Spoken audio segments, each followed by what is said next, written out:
The first thing I noticed was the empty anchor point. The second was the rope. Claire Morgan pushed through the tent vestibule hard enough to send powdered snow across the floor, dropped to one knee, and held up 6 inches of severed nylon. This didn't break. I took it from her gloved hand. The line ended in a clean diagonal slice. Outside, wind hammered the tent at 11,200 feet, snapping the fabric so hard the lantern swung above us. Somewhere below the eastern ridge, our external supply sled was disappearing into darkness with Claire's sub-zero sleeping bag, 2 backup fuel canisters, and our secondary climbing axes. I checked my watch. 8:17 p.m. Less than 20 hours until our permit hearing in the valley. Claire wasn't a client. She was our logistics coordinator, wilderness EMT, and financial co-investor. She had put most of her savings into the independent expedition company we were trying to launch. I owned the guiding permit application. She owned half the risk. And Vance, the rival outfitter who had opposed our route authorization for months, had spent the week telling the permit board that I was too small, too independent, and too reckless to operate commercially on the Alpine route. If tomorrow's hearing ended with the board suspending my permit, my company died before opening. Claire's investment died with it. A safety incident tonight was exactly what Vance needed. But the permit was not worth a life. That line mattered more than everything else. If either of us crossed a genuine medical or navigation threshold, I would trigger the rescue beacon without hesitation. For now, we still had shelter, food, primary axes, 2 communication systems, 1 certified sleeping bag, emergency bivouac material, and a documented descent route. The situation was dangerous. It was not yet an evacuation. Claire pulled off her outer mittens. Before you ask, sensation is intact. Show me. She gave me a look. Wilderness EMT. Expedition guide. Annoying. Hands. She held them out. The tips of 2 fingers were pale. I pressed a chemical heat pack into each palm without closing my hands over hers. How long outside? 19 minutes. Any numbness? No. Pain? Cold ache. Fine motor? She opened and closed her fingers twice. Reduced, improving. That was Claire. No performance. No pretending she was fine because she wanted to prove something. Data? I pointed toward the remaining gear. What happened? I checked the sled after the first wind spike. Gone. 1 snow anchor had been partially pulled, but the other 2 were still seated. And the line? Cut. She pulled out her phone. 3 photos appeared. Timestamp. GPS position. Anchor condition. Close-up of the severed rope. Then another image. A boot track half filled with blowing snow. The tread was narrow and angular. Not ours. I enlarged it. Where? 8 feet behind the sled anchor. Direction? Came from the North Traverse. Vance's temporary camp sat north of us. That was a clue, not proof. I put the phone back in her hand. Preserve originals? No edits. Already duplicated to the encrypted incident drive. Good. She looked toward the sleeping system. 1 dark blue expedition bag sat on the insulated mat. Mine? Claire exhaled. Problem 2. Yes. At the current forecast low, her light emergency bivvy by itself would not be adequate for prolonged sleep. The shared expedition bag was safer. But there was another option. I opened my emergency kit and pulled out 2 reflective bivouac blankets. I can build a separate insulated bivvy for myself with the mylar layers, spare pads, and down belay jacket. You take the rated bag. Claire stared at me. That reduces your sleep quality before a technical descent. Yes. And increases your cold exposure? Yes. Bad plan. Still an option. She looked at the bag, then at me. We share the rated system, fully clothed, opposite sides. If either of us gets uncomfortable, we change the plan. Agreed. No joke. No implication. Just cold management.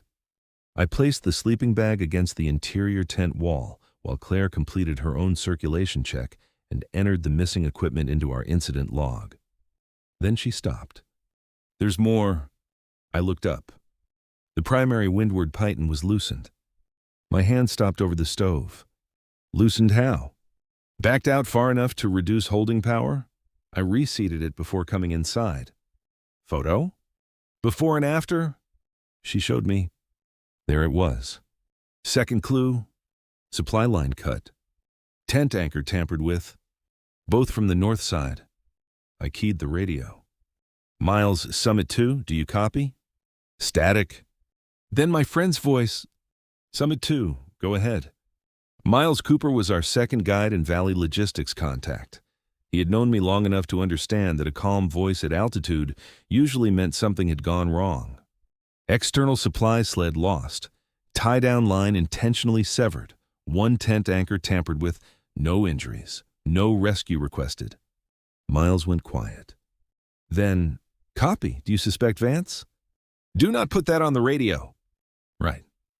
Claire looked at me approvingly. I continued. "Preserve our check-in history. Alert Ranger Investigator Dana Holt that we have a potential sabotage incident, but no attribution yet. Tell Harrison at the permit board we still intend to attend the scheduled hearing." "Copy." Miles paused. "Weather update, pressure dropping faster than forecast. I'll send revised model in 30. Do that." Claire keyed her own mic. "Miles, also preserve any interference on our private channel from the last 6 hours." Another clue we had almost forgotten. Twice that afternoon, an unidentified transmission had broken across our frequency. Probably nothing. Now it mattered enough to preserve. "Copy," Miles said. "And for what it's worth, please do not freeze to death before I finish this paperwork." Claire glanced at me. "He sounds worried?" "That's his natural personality." "I can still hear you," Miles said. I ended the transmission. Claire laughed. "Small. Needed." We heated water and ate high-calorie stew from the remaining food supply. I checked the weather model when Miles sent it. The original forecast had deteriorated. Not catastrophic yet. A secondary system was moving faster than predicted. Expected visibility collapse around noon. Our safest route remained the lower western descent. Slower. Less avalanche exposure. But if the system accelerated, it could trap us above treeline. Claire spread the paper topographical map between us. "Board hearing is 4. "Yes." "Normal descent puts us at the ranger station around 3. If weather holds, and if it doesn't, we change route only if objective conditions make the alternate safer." She tapped the steeper central descent. "What about this?" "Possible. Not tonight." The couloir had a higher angle and greater avalanche sensitivity after new snowfall. I was not choosing it merely to save time. We leave at 4. At first light, we check wind slab, temperature trend, and avalanche bulletin. If the central line stays outside our acceptable margin, we take the longer western route and accept that Miles may need to request a delayed hearing. Claire nodded. "No argument about permits." "Good." Then she pointed at my harness. "You checked that twice already." 3 times. "That is not better." "It is to me." Claire opened her own pack and pulled out her harness. She inspected the stitching. "Buckles. Tie-in points. Carabiner gates." Then placed it beside mine. "My equipment is my responsibility unless I ask for a second check." I looked at her. She held my gaze. "I know what cold does to judgment. Ethan, I know what damaged webbing looks like. Let me carry my lane." The tent fabric cracked under another gust. I reached toward her harness, stopped, then nodded. "Tell me if you want a second inspection." "I will." That was harder than it should have been. At extreme altitude, I had built a career around checking everything because mistakes did not negotiate. But Claire wasn't asking me to lower the safety standard. She was asking me to trust her competence inside it. At 10:30, we prepared the shared sleeping system.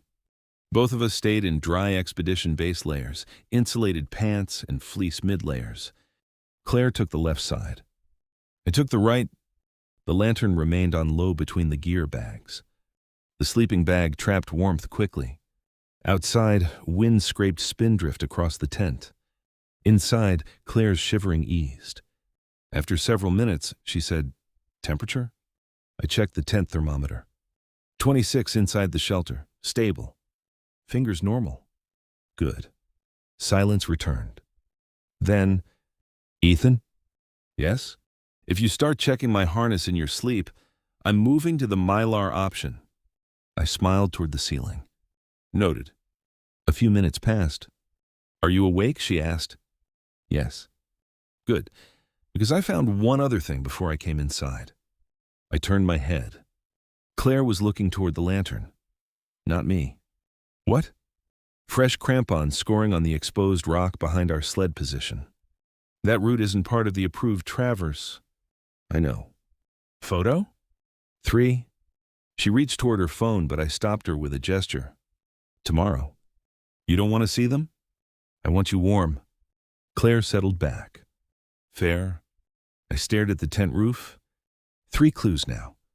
Cut rope. Loosened anchor. Unauthorized approach track. Still not enough to accuse anyone. Enough to make tomorrow's hearing different. At 3:30 a.m., my alarm vibrated. I started the stove. The controlled roar filled the tent as snow melted in the pot. Claire was awake immediately. She checked her fingers and toes. Then mine. That surprised me. "Your right cheek has mild superficial cold irritation." "I'm fine." Wilderness EMT. I looked at her. She raised one eyebrow. I surrendered. She applied a thin protective dressing to the irritated skin. "There, now you can go back to pretending guides are indestructible. Bad for marketing if people discover otherwise." I pressed black coffee into the metal thermos. Claire took the first cup. "Thought this was yours." Medical intervention. "Coffee is not medicine." Questionable opinion from an EMT. We packed. At 4:05, we stepped into the dark. The wind had dropped. Stars were visible. Better than expected? I dug a snow pit at the first safe assessment point. The upper snow layer showed limited slab formation. Not enough information. We waited for the Ranger avalanche bulletin over radio. Miles came on at 4:22. "Current advisory, moderate avalanche danger on wind-loaded north and east aspects. Lower on western descent. Central couloir remains elevated risk." Decision made. "Western route," I said. Claire nodded. No argument about the 4-hour difference. Safety before hearing. We roped together. "Ready to link in?" I asked. Claire held up her locking carabiner. "Ready." I clipped only after she gave me the harness loop. "Comms?" "Clear." "Turnaround thresholds. If visibility falls below 30 meters before tree line, we stop and reassess. If either of us shows worsening cold injury, confusion, uncontrolled shivering, or loss of coordination, we call rescue. No debate." Claire repeated them back. 30 meters. Neurological or cold injury decline means beacon. Navigation uncertainty beyond verified compass tolerance means stop. Good. We moved. The western route traded speed for safer terrain. Long switchbacks. Hard ice. Wind-scoured rock. For 3 hours, the mountain gave us room. Then Miles called. "Summit 2, weather update." I stopped at a protected anchor. "Go." Secondary storm accelerated. Whiteout expected upper basin in 90 minutes. Claire checked her watch. We were still well above tree line. "How far to lower traverse?" she asked. 2 hours at current speed. Miles continued. "Also, Vance is at the ranger station. He filed a hazard complaint claiming you abandoned equipment and failed to report it." Claire's jaw tightened. I watched her take one breath. Then she keyed the radio. "Miles, confirm our incident report was time-stamped before his complaint." "Yes, by 7 hours." "Good. Send Harrison the submission receipt and notify Dana Holt that Vance's report conflicts with our earlier report." "Already moving." "And do not accuse him of sabotage." Miles laughed once. "I know." The radio went quiet. Claire looked at me. "Route?" I studied the map.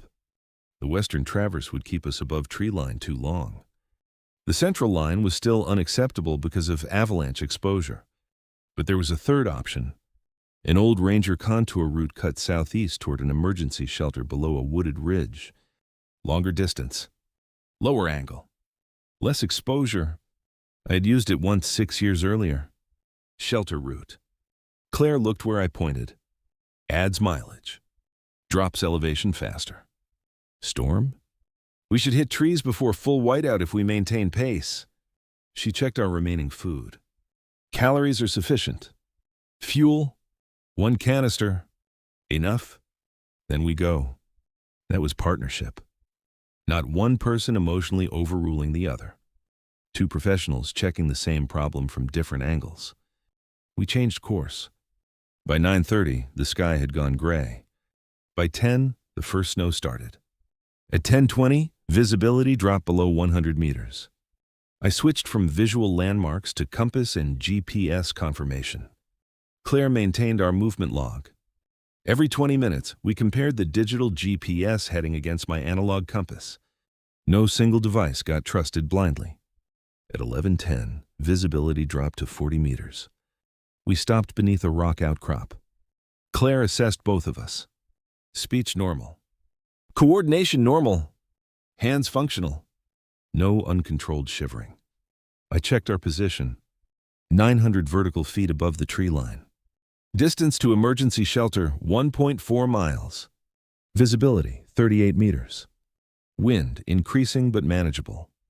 Continue? Claire asked. We continue while visibility stays above 30 and the heading verification remains stable. And if either fails, stop, shelter. Beacon if we cannot safely hold position. Agreed. We moved again. 25 minutes later, the world disappeared. White above, white below. No horizon. I halted immediately. Claire nearly walked into the rope. Visibility? Under 30. We did exactly what we had agreed to do. No heroic push. No speech about trust. We stopped. A basalt overhang sat 40 yards from our recorded position. GPS confirmed it. Analog compass confirmed direction. We moved there at half pace, probing every step. Under the overhang, I rigged the mylar tarp across the windward opening. Claire checked my face, then her own extremities. Stable! I checked the map. We wait 10 minutes for the cell edge. If visibility stays under threshold, we call miles and prepare for beacon escalation. Claire nodded. Then unscrewed the thermos. Black coffee steam rose into the cold air. She handed it to me. You're shaking. Adrenaline. Drink. I did. 6 minutes later, Miles came over radio. Visibility station reading is improving west to east. Cell edge should pass your coordinates within 15. Claire looked toward the white opening. Useful timing. Almost as if weather occasionally cooperates, I said, Don't trust it. I like you more every minute. The words escaped before I could stop them. Claire looked at me. I focused intensely on the thermos lid. Her smile appeared anyway. 10 minutes later, visibility improved to 50 meters. We resumed. At 12:18, my axe struck bark. Pine. I wiped snow off my goggles. The first dark tree trunks emerged through the storm. Claire reached the tree line 2 minutes later. She put one gloved hand on the trunk. No cheer. Just a deep breath.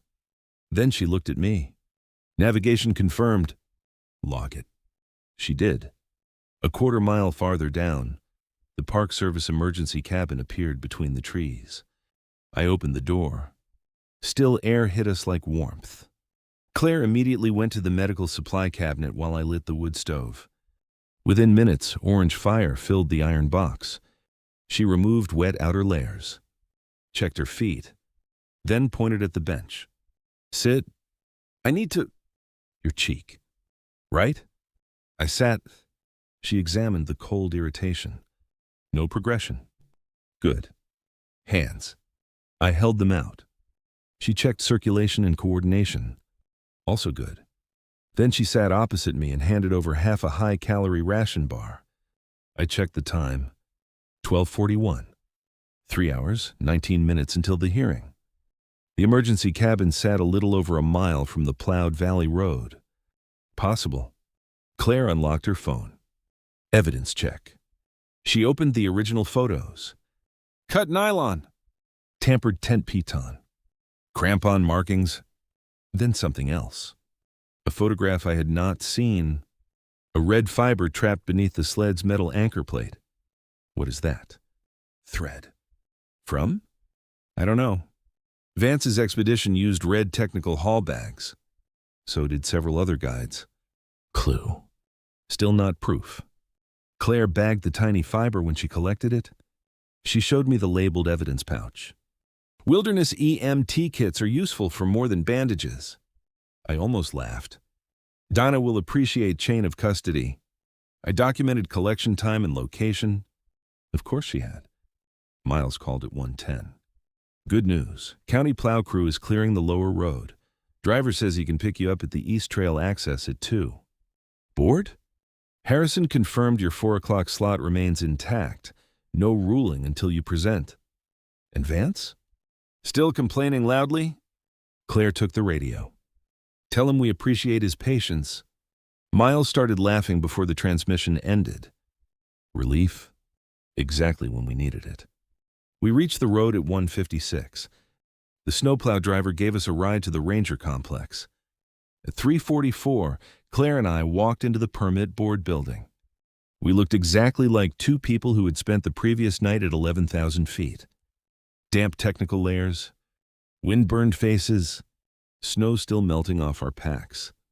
Vance stood at the side of the hearing room in a clean parka. His expression changed when he saw us. Board Chair Harrison Cole lowered his glasses. Mr. Carter, Ms. Morgan, glad you made it. We reported our delays through Miles Cooper, I said. We received them. Good. Procedure first. Harrison looked at Vance. Mr. Vance filed a hazard complaint at 9:05 this morning. Claire opened our incident packet. Our initial gear loss report was transmitted at 8:43 last night. Harrison nodded. We have both timestamps. I placed my GPS unit on the table. This contains our recorded route, stops, shelter decision, visibility thresholds, and final descent. Another board member connected the device to their system. The route appeared on screen. No forbidden terrain. No unauthorized shortcut. No emergency response deployment. Then Claire took over. Our external supply sled was lost after a primary restraint line was intentionally severed. She did not say Vance. She showed the photographs. Clean-cut rope. Loosened piton. Approach marks. Evidence bag with red fiber. Then our radio interference log. Harrison studied each item. Are you alleging Mr. Vance did this? Claire answered exactly right. No, I am documenting sabotage and asking that Ranger Investigator Holt determine who was responsible. The door opened. Dana Holt entered carrying a folder. Perfect timing, but not magical. Miles had contacted her the night before. She approached the board. I inspected the upper route access register and interviewed 2 climbers who descended from the North Traverse yesterday evening. One reported seeing a person moving toward Carter's camp after dark. Vance shifted. Donna continued. They could not positively identify the individual. We also recovered surveillance footage from the lower equipment cache showing Mr. Vance leaving his registered camp shortly before the estimated tampering window. Vance stood. That proves nothing. Donna looked at him. Correct, which is why you are not being accused here. Harrison raised a hand. Sit down, Mr. Vance. He did. Donna looked toward us. The sabotage investigation is separate from the permit determination. Exactly as it should be. Harrison turned to me. Mr. Carter, why did you continue after losing thermal equipment? Because we retained one certified sleeping system, emergency bivouac material, shelter integrity, adequate food, primary climbing tools, medical capacity, and communications. We documented evacuation thresholds before moving. Why didn't you use the central couloir to make the hearing faster? Avalanche exposure exceeded my acceptable operational margin, and when visibility fell below your threshold, we stopped under cover and waited for improvement. Claire handed him our decision log.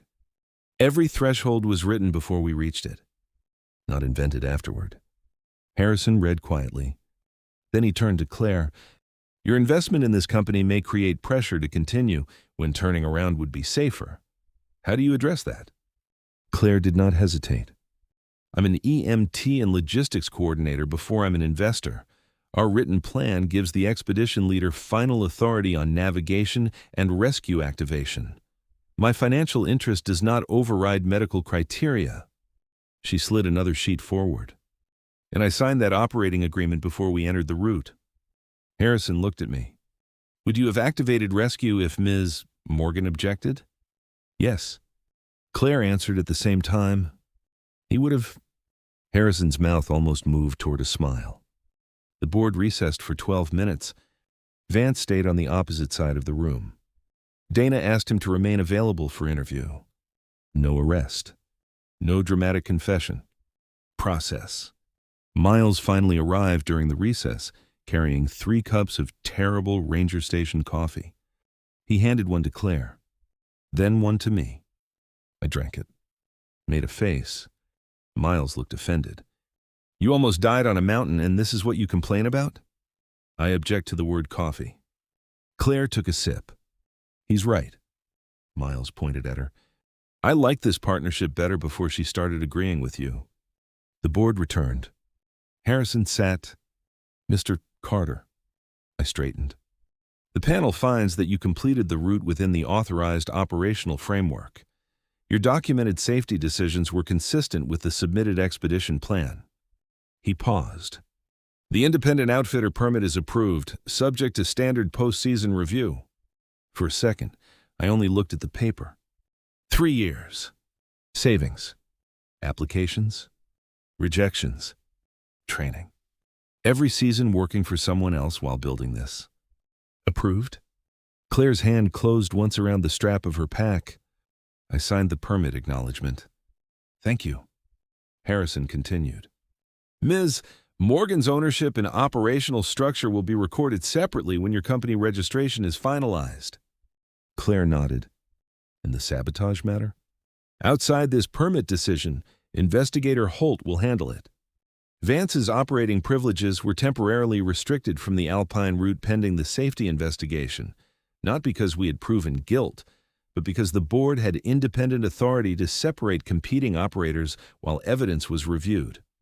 He left with Dana. Weeks later, the investigation would confirm more. The red fiber matched a damaged haul bag recovered from Vance's camp. One of the climbers identified his outer shell. Ranger technicians found residue from our cut nylon on a utility knife in his equipment after a warrant-supported search. Only then did the board revoke his route authorization. The legal consequences belong to investigators, not to our hearing. That afternoon, none of that had happened yet. All Claire and I had was a permit and an empty office lease in the valley. Outside the hearing room, I pulled a small brass key from my pack. Claire looked at it. Office? Yes. We had leased the space conditionally. The permit made the lease usable. I held the key toward her. The operating agreement says both equity partners need independent access. Claire looked at my hand, then at me. Business? Completely. She took the key. Good. We still need to finalize percentages with the attorney. 50-50. You negotiated that before we climbed. I'm reminding you. I remembered. Good. Professional issue settled. Separate. Miles walked past carrying our packs. I'm delighted that neither of you can flirt without discussing corporate governance. Claire threw a glove at him. He kept walking. An hour later, after we had showered, eaten real food, and stopped smelling like wet climbing gear, Claire found me outside the lodge. The storm had broken over the mountains. Late sunlight cut across the peaks. She held 2 paper cups, one black coffee, one with enough milk to be Miles's fault. She gave me the black one. Better? I drank considerably. Claire slipped her brass office key onto her keyring. The company offer is business. Yes. What I'm about to ask isn't... I lowered the cup. She looked directly at me. Dinner Friday. Company planning? No. Route review? No. Emergency thermal equipment discussion? Claire narrowed her eyes. Keep going, and I withdraw the offer. I smiled. Dinner. As my date. There it was. No frozen tent. No permit dependence. No business leverage. She did not need my navigation. I did not need her investment approval. Just choice. Friday, I said. 7? 7? She reached out and took my hand. Public enough that 2 guides walking past noticed. Quiet enough that neither of us cared. 3 months later, our little expedition office finally looked occupied. Claire's desk stayed on the left side of the window. Mine stayed on the right. Miles complained that he had been given the desk nearest the printer. I explained that seniority had consequences. He explained that I was 28 and therefore unqualified to discuss seniority. The outfitter permit hung framed beside the route maps. Claire's logistics board covered one wall. 2 new expedition sleeping bags sat on the gear rack. Separate. Both labeled Ryan. Claire. Miles had added a 3rd label underneath. No sharing unless thermally justified. Claire refused to remove it. Black coffee appeared every morning at 6:30. Our first commercial expedition filled all 8 available places. Claire built the equipment manifest. I built the route plan. Miles handled base communications. Nobody carried the expedition alone. One evening, Claire stood beside the office map tracing our next approved route. South Ridge? I looked at the contour lines. Potentially. Safer descent? If snowpack stays stable. You check avalanche report. You check transport and caches. Miles complains. Mandatory. From the printer, Miles said, I hate both of you. Claire smiled, then pointed at the brass office key hanging beside the map. You know what's strange? What? That used to feel like the big decision. The company? The permit? The office? All of it. And now? She looked at me. Now the easiest decision is Friday dinner. We've had 12 Friday dinners. I'm aware. Then technically it's a recurring operational procedure. Claire stepped closer. Do not ruin this. I stopped talking. She squeezed my hand. Outside the office window, the mountains turned dark blue as the sun dropped behind them. No whiteout. No severed line. No hearing. Nothing needed rescuing. The next route could wait until morning. What stayed with me wasn't the whiteout. It was that after the permit was safe and Claire no longer needed my navigation, she still chose the next route with me. The green flag was simple. She trusted my safety calls, I trusted her competence, and neither of us had to carry the expedition alone. Please like and subscribe so we can share more stories like this.